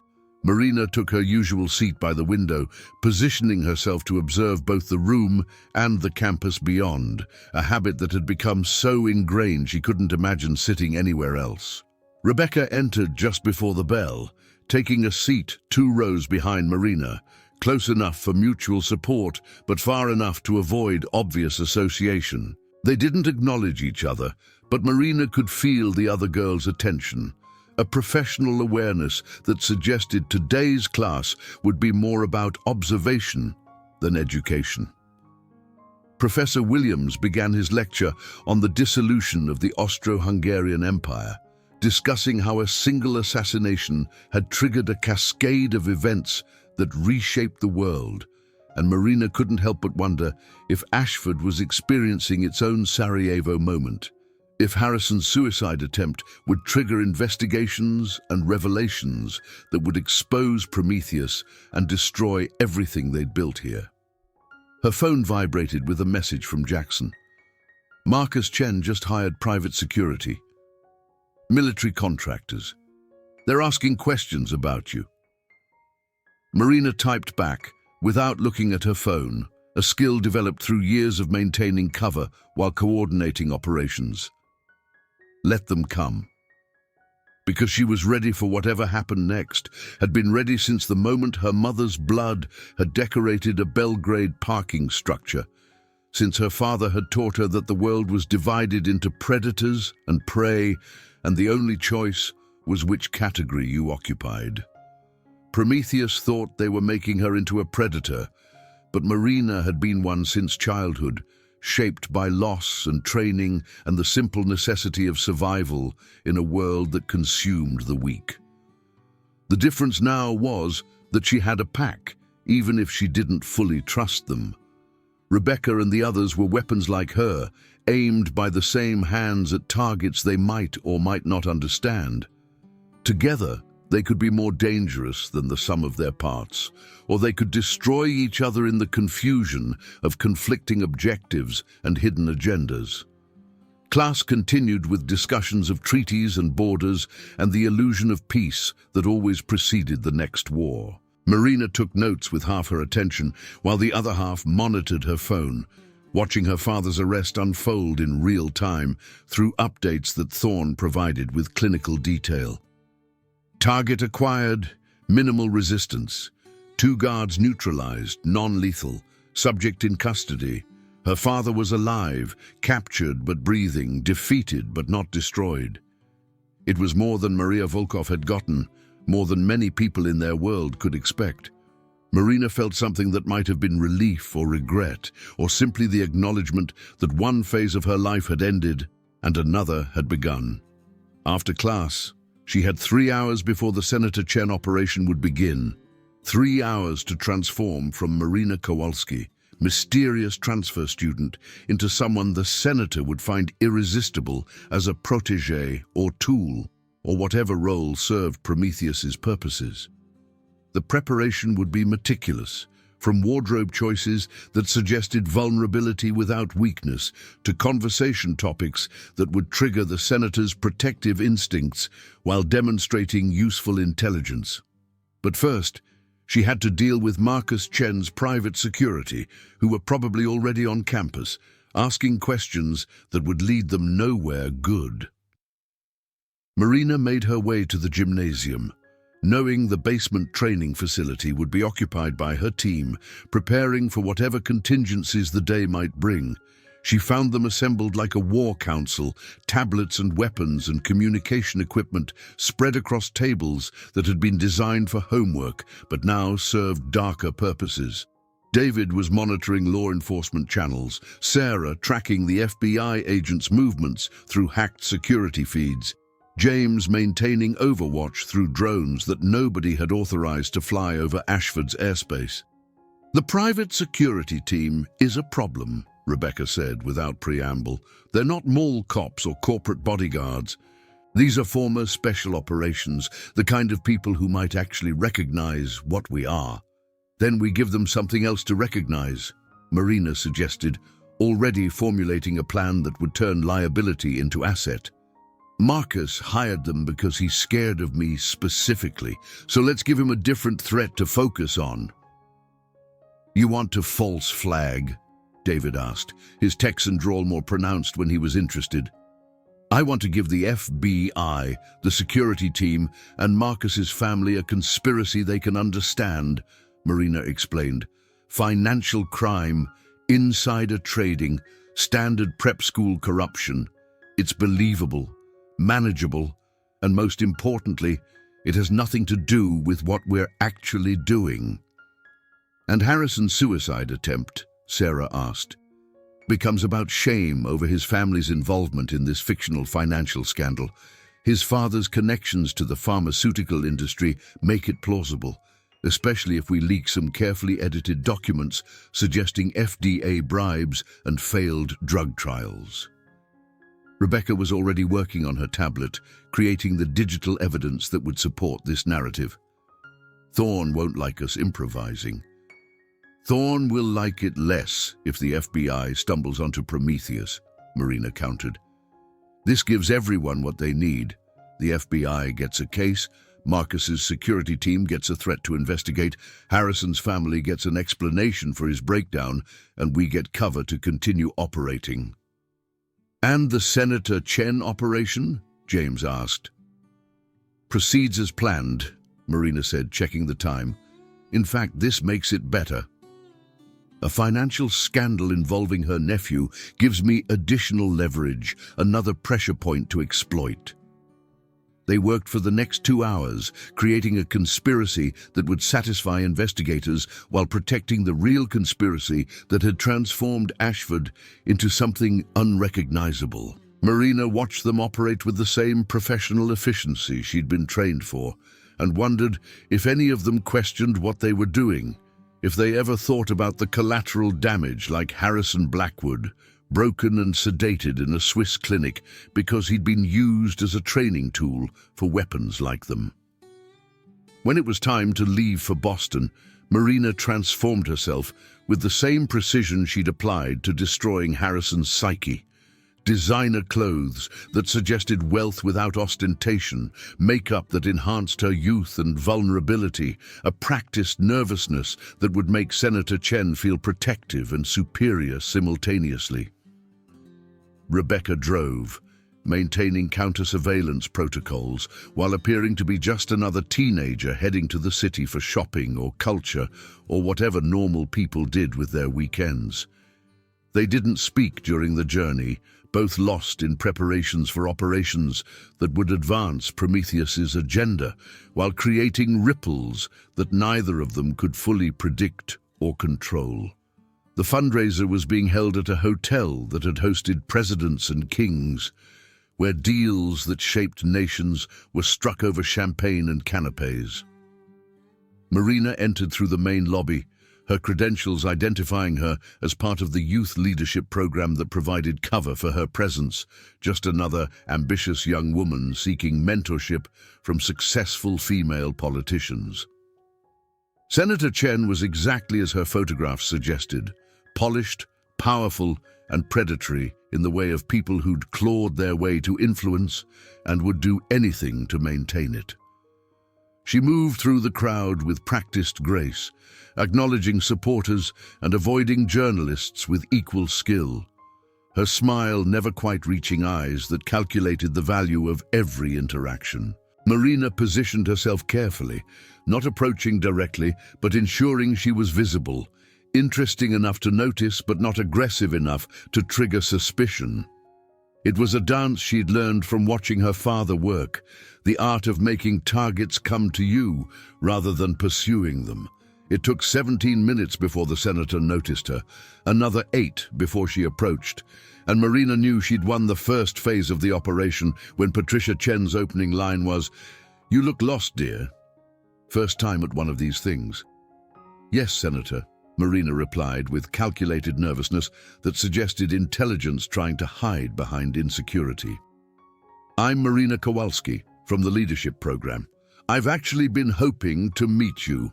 Your work on the Intelligence Committee is fascinating, especially your positions on oversight and accountability." The senator's eyes sharpened with interest, recognizing someone who'd done homework beyond the typical talking points. "You follow intelligence matters? That's unusual for someone your age." "My father works in international consulting," Marina said, the truth serving as the best lie. "I've learned that information is the only real currency that matters." It was exactly the right thing to say, triggering something in the senator that went beyond political interest into personal investment.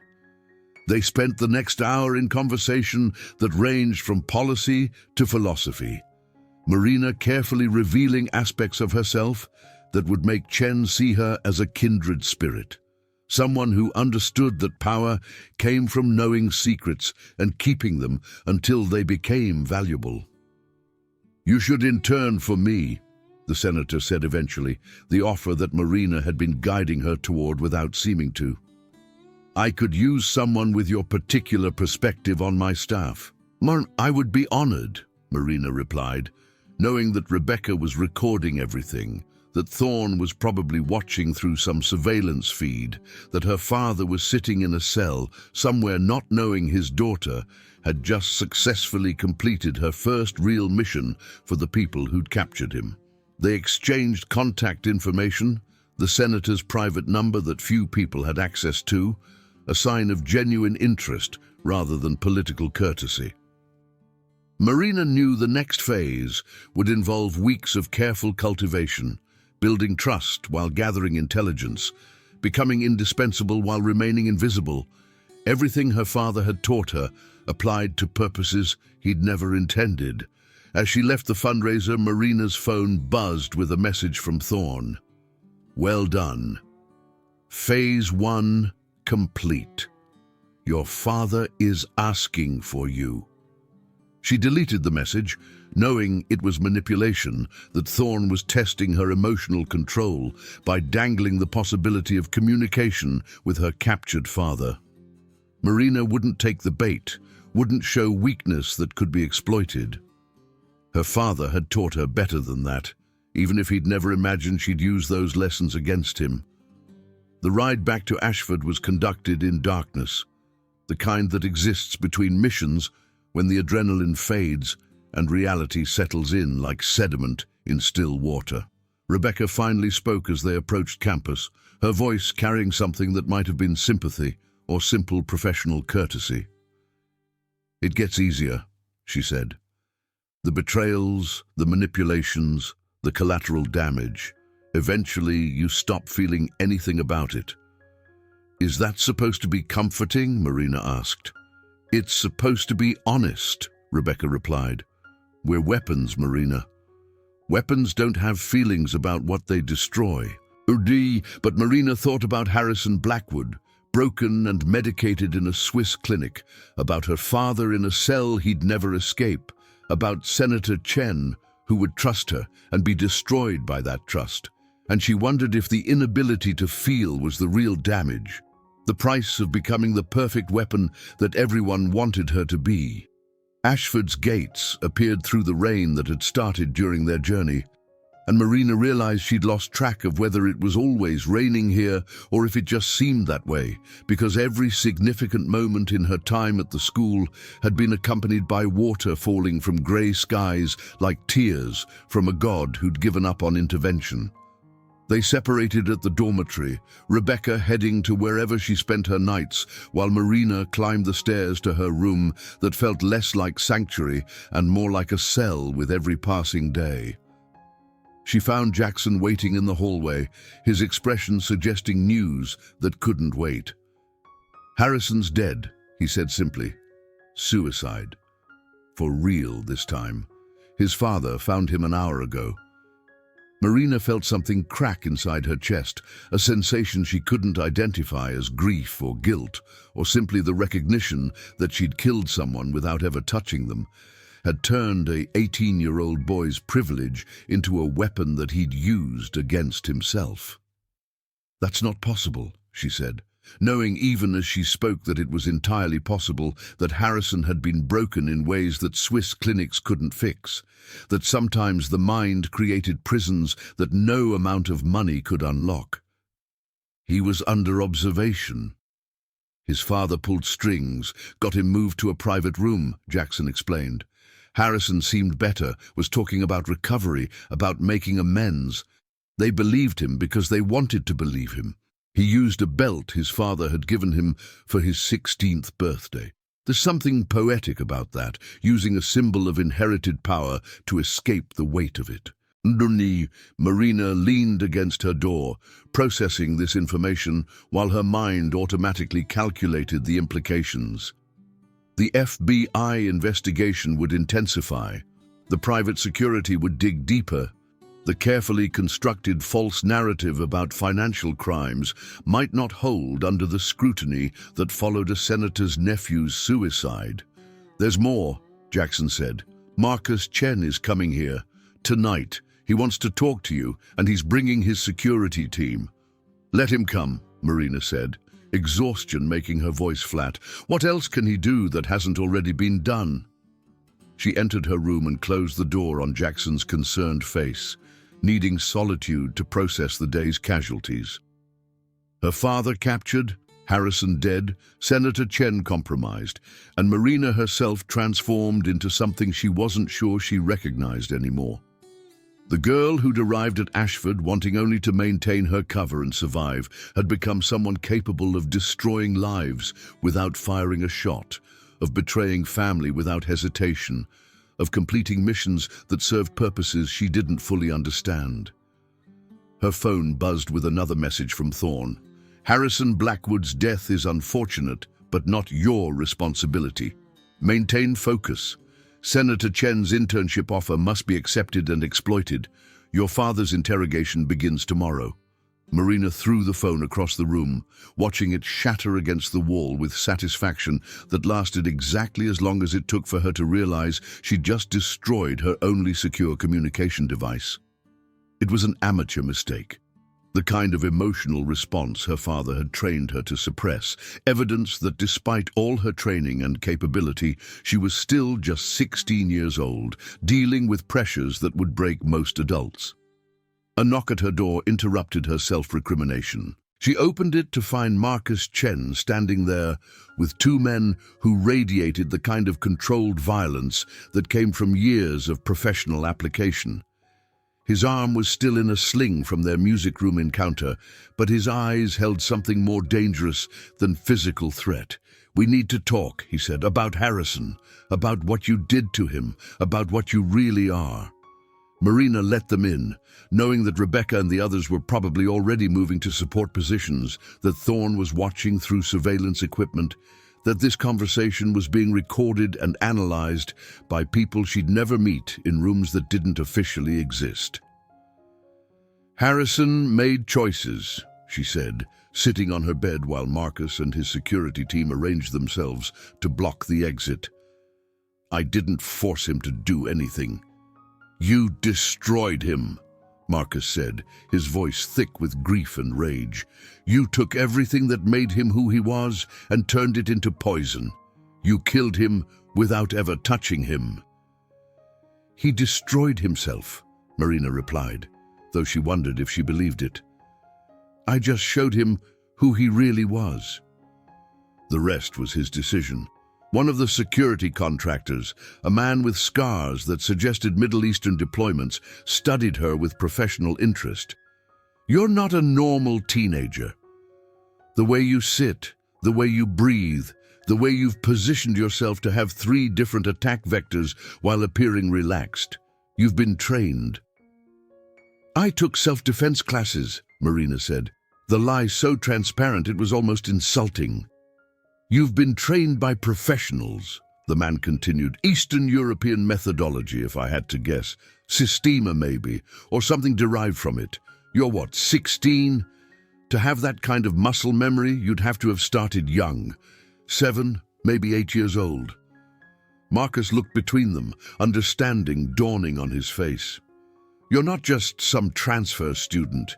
You're something else. Something that was placed here deliberately. Marina could deny it, could maintain her cover, could wait for Rebecca and the others to extract her. Or she could tell enough truth to redirect their attention, to give them an enemy they could understand. "My father trains people," she said carefully. "Corporate security, personal protection, sometimes things that aren't entirely legal. He placed me here to keep me safe while he handled a complicated contract. Harrison and his games were just bad timing, a complication nobody anticipated. It was close enough to truth to be believable, far enough from reality to protect Prometheus." The security contractors exchanged glances, recognizing the scenario, probably having worked with people like her father in various global hot zones.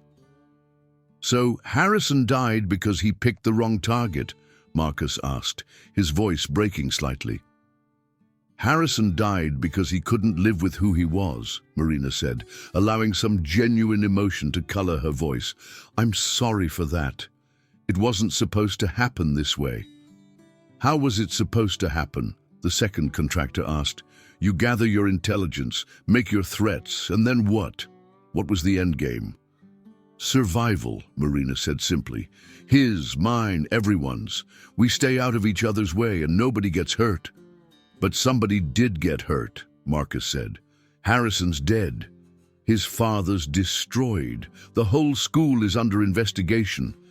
How is that survival?" Marina didn't have an answer that would satisfy them, couldn't explain about Prometheus and recruitment and operations that turned teenagers into weapons. So she told them the only truth that mattered in their world. Sometimes survival requires casualties. Harrison was one. There will probably be others. The only choice is whether you're among them. The threat was subtle but clear, delivered with the same casual certainty she'd used to destroy Harrison's confidence. Marcus's security team recognized it, their hands drifting toward weapons they probably weren't supposed to have on a school campus. "Are you threatening us?" the first contractor asked.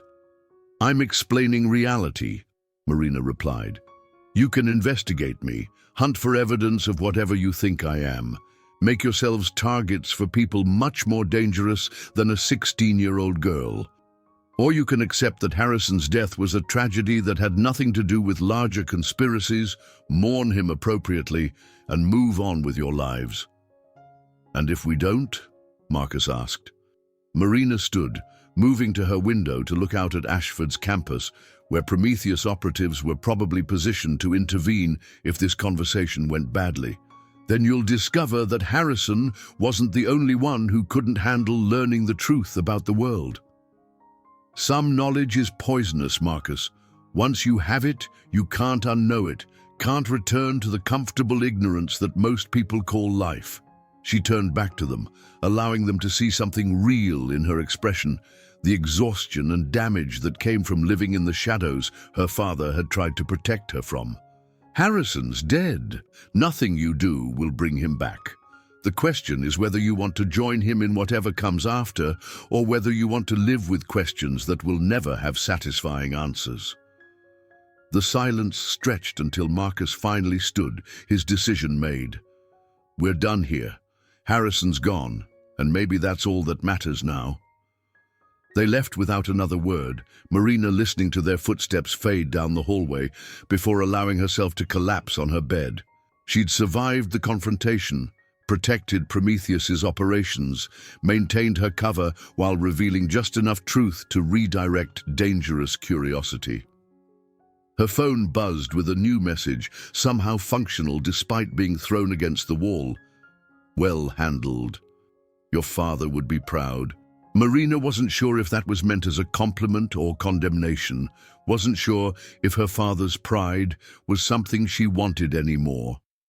He'd trained her to survive, but survival was starting to feel like another kind of death. A slow dissolution of everything that made her human rather than just a weapon. She closed her eyes and thought about Harrison Blackwood, who'd entered that McDonald's as a predator and left as prey, who'd thought power was inherited rather than earned, who'd discovered that some games had stakes higher than he could pay. His death was her responsibility, whatever Thorne said, another casualty in a war that most people didn't know was being fought. Tomorrow, she would accept Senator Chen's internship, would begin the process of gathering intelligence that would destroy a woman whose only crime was being corrupt in ways that interfered with Prometheus's agenda. She would watch footage of her father's interrogation, would see him broken down and rebuilt as an asset or discarded as a liability. She would continue her training with Rebecca and the others, becoming more efficient, more effective, more deadly. But tonight, she would mourn Harrison Blackwood, not because he deserved it, but because someone should, because even predators deserved recognition when they became prey, because in a world of professional violence, acknowledging the dead was the only thing that separated weapons from monsters. The rain continued against her windows, Ashford Academy, sleeping uneasily in the darkness, unaware that it had become a battlefield where teenagers were transformed into instruments of power, where casualties were calculated in psychological damage rather than physical wounds, where Marina Kowalski was learning that the most dangerous weapon wasn't the one that killed, but the one that survived long enough to question why the killing was necessary. Tomorrow would bring new missions, new betrayals, new casualties. But tonight, in the space between who she'd been and who she was becoming, Marina allowed herself to be just a 16-year-old girl who'd destroyed a boy who'd tried to destroy her, who'd chosen survival over conscience, who'd discovered that the price of becoming a weapon was paid not in blood, but in the slow erosion of everything that made the bleeding matter. The rain continued, washing Ashford clean of its sins while creating mud that would stain everything it touched. And Marina Kowalski, née Natasha Volkov, daughter of Anton and Maria, weapon of Prometheus, destroyer of Harrison Blackwood, closed her eyes and tried to remember what it felt like to be human, even as she knew that memory was fading with every drop that fell from the grey Connecticut sky.